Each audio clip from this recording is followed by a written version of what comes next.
No nome de Jesus, agradecemos a Ti por esta oportunidade, por este momento que estamos diante da Tua presença, Senhor, para estudarmos acerca da oração. O valor, a importância, o significado e os resultados da oração. Senhor, este não é um modelo especial, um modelo novo, um modelo diferente. Esta não é uma técnica, Senhor, de oração. Este não é um sistema, nem um padrão. É simplesmente um estudo da Tua Palavra. Buscando na Tua Palavra aquilo que nos ensina como orar e de que maneira chegarmos ao trono da Tua graça. Senhor, orienta-nos através do Teu Espírito, capacita-nos e abençoa o Teu povo sobre a face da terra, em nome de Jesus. Amém. Amém. Como disse, este terceiro período de estudo sobre a oração tem por título hoje, Deus fala hoje. Inicialmente, a oração não é uma transação ou um tipo de negociação. Quando em uma transação, negociação, você dá o dinheiro e recebe o objeto que comprou. Em uma troca, você entrega uma coisa e recebe outra. A oração não é transação, não é negociação. A oração é relação, comunicação, contato. Deus não tem que responder nenhuma das minhas petições para que eu tenha feito uma boa ou excelente oração, ou então eu ter uma excelente intimidade com Deus através da oração. Então, se a minha oração foi gostosa, se foi boa, foi maravilhosa, Deus não tem que me responder a oração. Ele não está obrigado a responder a minha oração. Se eu, quando vou orar, vou com esse princípio de que a minha oração pode não ser respondida por Deus, não é porque a minha oração não chegou ao céu, não é porque Deus não ouviu a minha oração, é porque a minha oração deve estar descansando principalmente na dependência de Deus, na vontade de Deus, no projeto de Deus. Então, de repente, a minha oração não será respondida porque Deus simplesmente não quer. Então, Deus me dará sabedoria e perseverança, que é importante, e também paz, que é fundamental, mesmo ainda que eu não receba o que pedi em minha oração. Então, eu orei, eu pedi, apresentei a minha petição. Se Deus não me dá a resposta, aí então Deus me dará perseverança, me dará paz, me dará tranquilidade, me dará entendimento para conhecer, para saber, para entender por que essa minha oração não foi respondida. É provável que Deus não me respondeu a oração porque de repente eu não fiz a petição certa, não orei da maneira correta, ou então alguma coisa está impedindo que a minha oração chegue ao trono da graça de Deus. Um pecado, falta de fé, alguma atitude errada, algum comportamento que não é correto, alguma briga que eu tenha tido com algum irmão. Isso impede que a minha oração seja atendida e seja respondida pelo Senhor. Então, se eu tenho essa, vou chamar essa sensibilidade espiritual para entender que as minhas orações não estão sendo respondidas, é porque eu tenho que começar a procurar, não porque Deus não me dá a resposta, não, é porque eu não consigo chegar ao trono da graça de Deus. Então, se eu estou buscando pacientemente a resposta de Deus, se eu estou confiando na minha oração, eu preciso ter essa certeza, essa convicção, que mesmo que Deus não me dê resposta à oração que eu pedi, Ele vai me dar paz, vai me dar perseverança, vai me dar entendimento, vai me dar fé para continuar esperando nele. Amém. E as petições que Ele não responde obedecem a um propósito. Então eu tenho que entender isso, que as petições que eu faço a Deus, Ele não vai me responder tudo. Ele me responde aquilo que Ele acha e entende que deve responder para mim. E as petições que Ele não me dá resposta, então eu tenho que entender que obedece ao propósito divino. E eu preciso aceitar o seu propósito. Porque devemos entender que quem manda nesta história toda é o Senhor. Amém. E quem obedece somos nós. Então, se partimos desse princípio, que servo sou eu e Senhor é Ele, então a coisa fica bem definida. Se entendemos que quem manda é o Senhor e quem obedece somos nós, a situação fica bem clara. Agora, quando entendemos que nós podemos mandar e podemos exigir e que Ele tem que fazer, aí se troca toda a temática da oração. Quando eu fico irado, porque Deus não está respondendo às minhas orações, é porque eu estou questionando a sua soberania, a soberania de Deus. Estou questionando ainda a sua bondade e a sua fidelidade. E se eu faço isso, tenho que me arrepender, porque estou pecando. Porque Deus, tornou de ser, Deus não está obrigado a responder às minhas orações. Ele não é meu empregado, Ele não é meu escravo, Ele não tem que obedecer às minhas ordens. Então, se eu às vezes fico irado porque Deus não me dá uma resposta, eu estou de repente achando que Deus é injusto, que Deus não tem o amor suficiente, que Deus não me ama da maneira correta, que Deus não me atende como eu quero, quando eu quero.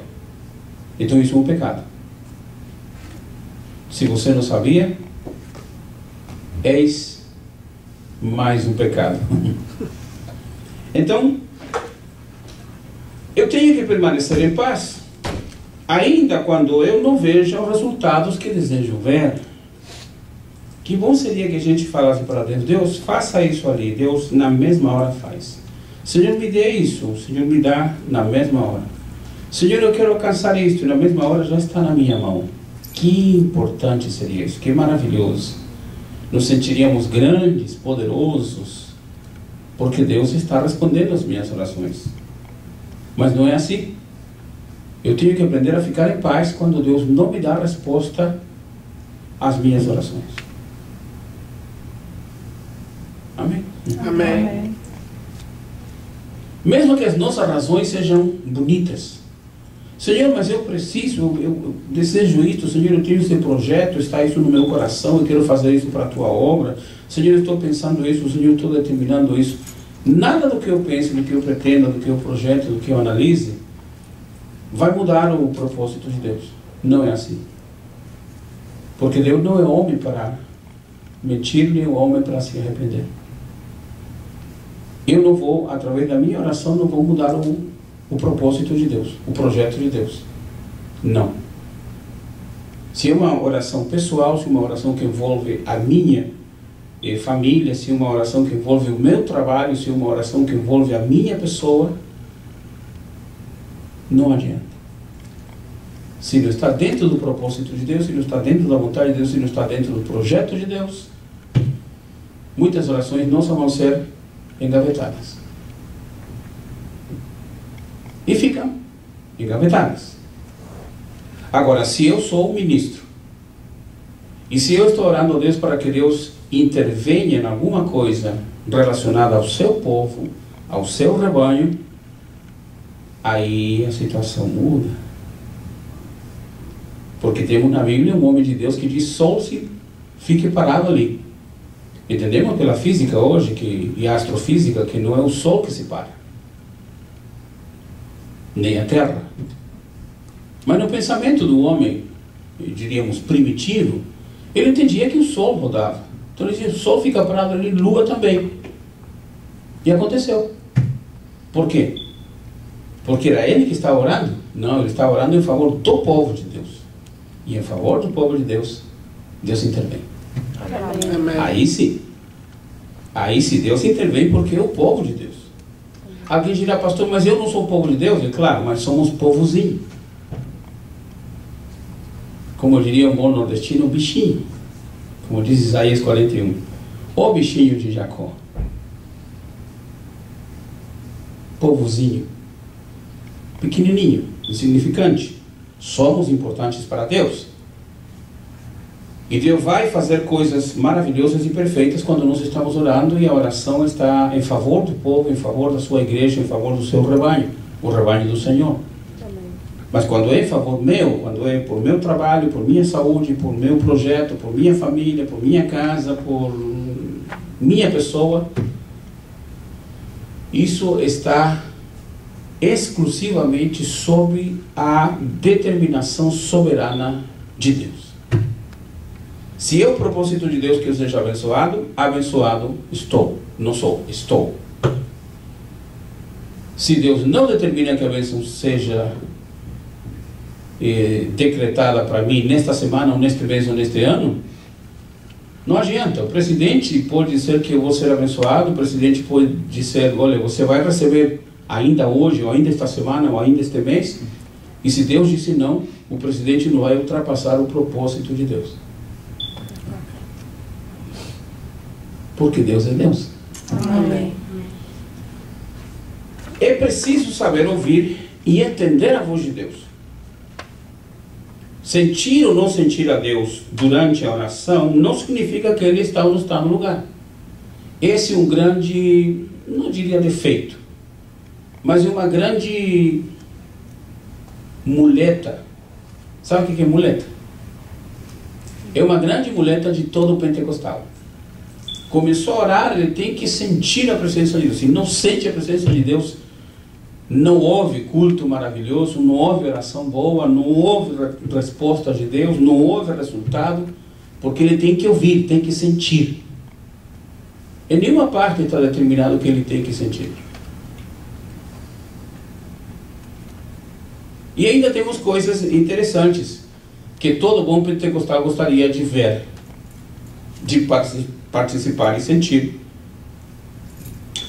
Quando Deus queria falar com Elias, de repente veio um terremoto. Imagine o pentecostal orando a Deus e há um terremoto no lugar. Vai se sentir poderoso, maravilhoso, cheio da graça, cheio da unção. Aleluia. Ou então, está orando e fogo cai do céu. Oh, glória. Aí seria então, por aí se fala do sapatinho de fogo, canelinha de fogo, então aí seria a língua de fogo, não dele, mas um fogo que caiu do céu.